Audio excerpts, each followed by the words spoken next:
ഞാനിന്നിവിടെ പറയാൻ പോകുന്ന വീഡിയോയുടെ വിഷയം എന്തെന്ന് വെച്ചാൽ, നരസിംഹമൂർത്തിക്കും സുബ്രഹ്മണ്യസ്വാമിക്കും നാഗരാജാവിനും നമ്മൾ ചില വഴിപാടുകൾ ചെയ്താലുള്ള ഗുണങ്ങളെ പറ്റിയുള്ള വീഡിയോ ആണ് ഇത്.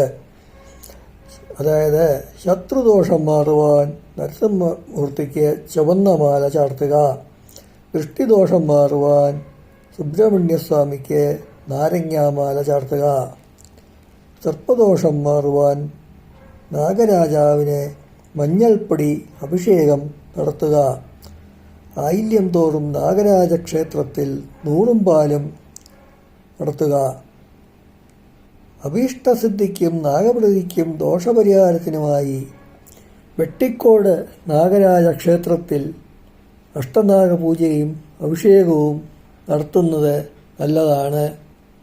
ഇതാണ് ഇന്നത്തെ വീഡിയോയുടെ വിഷയം. ഇനി ഞാൻ ക്ഷേത്ര സംബന്ധമായ വീഡിയോകൾ പലതും ഇട്ടിട്ടുണ്ട്. അതെല്ലാം കണ്ടിട്ടില്ലാത്തവരുണ്ടെങ്കിൽ കാണണം.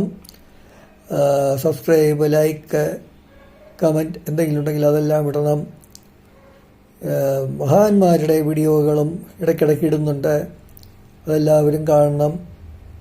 ഇനി പുതിയ ഒരു വീഡിയോയുമായി നമുക്ക് വീണ്ടും നാളെ കാണാം. അതുവരെ ഈ വീഡിയോകൾ കണ്ട് എല്ലാവരും ആസ്വദിക്കണം.